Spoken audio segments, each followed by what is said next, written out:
वो एक कंपनी में काम करती थी और शहर में अकेले रहती थी, क्योंकि उसके परिवार में कोई भी नहीं था।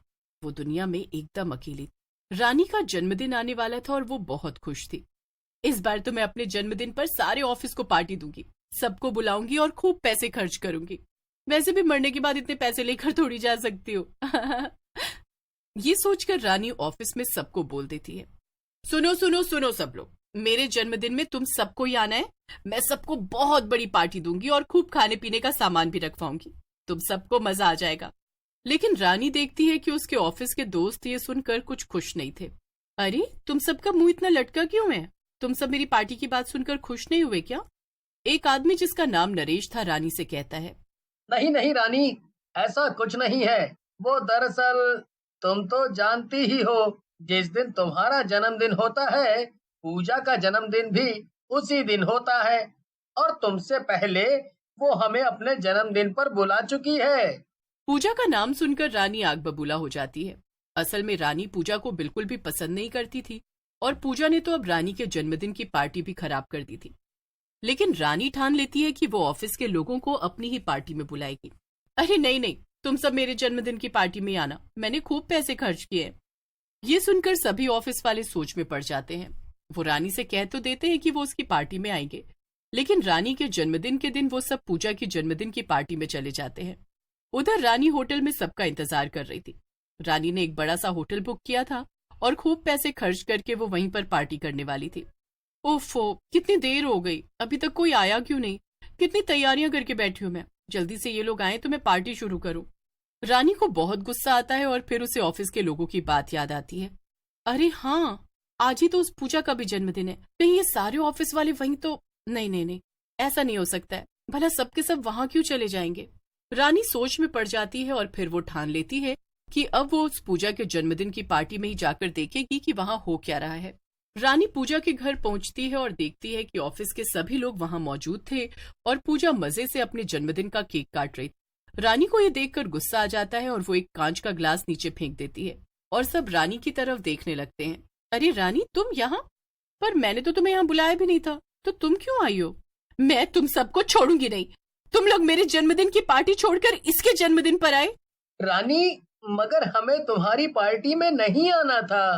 तुम हमेशा हमें अपने पैसों का घमंड दिखाती हो, बस, जबकि पूजा हमारी अच्छी दोस्त है। रानी को यह सब सुनकर बहुत गुस्सा आता है। ओह, तो अब मैं समझी, तुम सब तो असल में मेरे पैसे से जलते हो। मैंने पार्टी के लिए इतना बड़ा होटल बुक किया और इतना खर्चा किया, वो छोड़कर तुम यहाँ इसके छोटे से घर में पार्टी कर रहे हो। तुम सबको तो मैं देख लूंगी। रानी गुस्से में पूजा के घर से बाहर निकल जाती है और अपने घर में वापस आ जाती है। वो अपने कमरे में जाकर बैठती है। मेरे कितने पैसे बर्बाद हो गए, ये सब उस मनहूस पूजा और ऑफिस वालों की वजह से।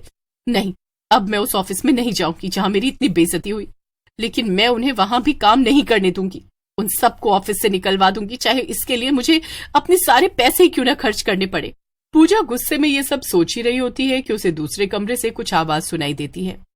ये क्या, मेरे घर में कोई और भी है क्या? ये आवाज कैसी? पूजा दूसरे कमरे में जाकर देखती है तो उसके पैरों तले जमीन खिसक जाती है। वहां पर दो चोर खड़े थे। अरे चिंटू, पकड़ इसे, इसने हमें देख लिया। हाँ, रुक मिंटू, अभी पकड़ता हूँ। चिंटू रानी को पकड़ लेता है। क्या? नहीं नहीं, छोड़ दो मुझे, छोड़ दो मुझे। तुम दोनों तो वही जाने माने चोर चिंटू मिंटू हो। हाँ हाँ, हम वही हैं। तूने तो हमें एक झटके में ही पहचान लिया लड़की।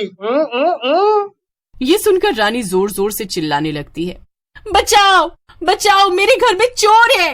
रानी को चिल्लाता हुआ देखकर मिंटू को गुस्सा आ जाता है और वो रानी को डराने के लिए चाकू निकालता है। चाकू देखते ही रानी मिंटू पर हमला कर देती है और गलती से चाकू रानी को ही लग जाता है। चिंटू मिंटू कमरे के अंदर बैग लेने जाते हैं और उधर रानी मरने के बाद एक चुड़ैल में बदल जाती है।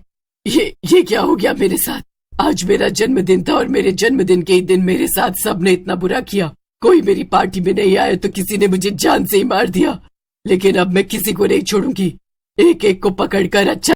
इतने में दोनों चोर सारा सामान इकट्ठा करके वहां वापस पहुंचते हैं और चुड़ैल को देखकर डर जाते हैं। चुड़ैल चिंटू मिंटू को पकड़ लेती है।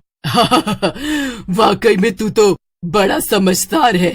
हाँ मारूंगी तो मैं तुझे जरूर, लेकिन उससे पहले तुम दोनों मेरी मदद करोगे और मेरे साथ चलोगे, समझे? क्या साथ चलेंगे? मगर कहाँ? तुम्हारे पास कोई गाड़ी है? हाँ हाँ, हमारे पास एक ऑटो है। अरे वाह, तो चलो फिर, हमें किसी का जन्मदिन बिगाड़ना है। मिंटू और चिंटू कुछ समझ नहीं पाते, लेकिन उन्हें चुड़ैल को अपने ऑटो में बिठाना पड़ता है क्योंकि उनके पास कोई और रास्ता भी तो नहीं था। देखो, इस पते पर जाना है हमें, जल्दी चलो अब। और जब हम वहां पहुंच जाएंगे तो वहां जितने भी लोग मौजूद हैं, हम उन सबको खूब परेशान करेंगे। तो चलो फिर। थोड़ी ही देर में मिंटू, चिंटू और चुड़ैल पूजा के घर के बाहर पहुंच जाते हैं।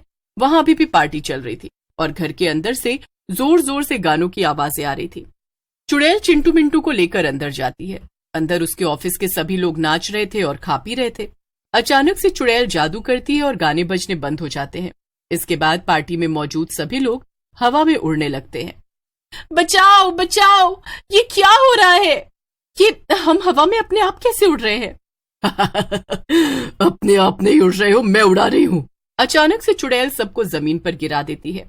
आधे लोग तो चुड़ैल को देखते ही वहां से भागने की कोशिश करने लगते हैं, लेकिन चिंटू मिंटू सभी दरवाजे बंद कर देते हैं और किसी को बाहर नहीं जाने देते। अब मेरी इजाजत के बिना यहाँ से कोई बाहर नहीं जाएगा। अब मैं यहाँ मौजूद एक एक की खबर लूंगी। मगर हमने तुम्हारा क्या बिगाड़ा है? बहुत कुछ। शायद तुमने मुझे अब तक पहचाना नहीं, लेकिन मैं रानी हूँ, जिसके जन्मदिन की पार्टी में तुम में से कोई नहीं आया और तुम सब ने मुझे धोखा दिया। सभी लोग ये सब सुनकर बहुत डर जाते हैं। चुड़ैल चिंटू मिंटू की तरफ कुछ इशारा करती है और चिंटू मिंटू जल्दी से सभी लोगों को रस्सी से बांध देते हैं। वाह वाह, तुम सबको ऐसे बंधा हुआ देखकर तो मुझे खूब मजा आ रहा है। अब पूजा, तेरी पार्टी है ना ये, तो चल अब तू मुझे नाच कर दिखा। चिंटू मिंटू पूजा को खोल देते हैं और चुड़ैल के सामने खड़ा कर देते हैं। चुड़ैल गाना बजा देती है और पूजा नाचने लगती है। ये तुम ठीक नहीं कर रही हो चुड़ैल, मैं तुझे छोड़ूंगी नहीं। चुड़ैल को ये सुनकर गुस्सा आ जाता है। अच्छा ठीक, मैं नहीं कर रही, और तूने जो मेरे साथ किया उसका क्या? जब तक मैं तेरी पार्टी पूरी तरह से बर्बाद न कर दूं तब तक मुझे चैन न आएगा। तो तुम सबकी ये पूजा मुझसे ज्यादा पसंद थी ना? अब मैं तुम सबको मार दूंगी, फिर तुम दोबारा कभी इसकी पार्टी में नहीं आ पाओगे। नहीं नहीं, हमें छोड़ दो। इसकी पार्टी में आना तो दूर की बात है, हम तो दोबारा कभी इससे बोलेंगे भी नहीं। हाँ, हमें जाने दो। अच्छा तो फिर ठीक है, तुम सब जल्दी से पार्टी छोड़कर भाग जाओ, और अगर तुम में से किसी ने इस पूजा से दोबारा बात की तो मैं उसे जान से मार दूंगी। सभी लोग पूजा का घर छोड़कर भाग जाते हैं और फिर चुड़ैल भी पूजा को वहीं हवा में लटका हुआ छोड़कर अपने घर वापस आ जाती है। चिंटू मिंटू भी उसके साथ वापस आ जाते हैं। अब मैं क्या करूं?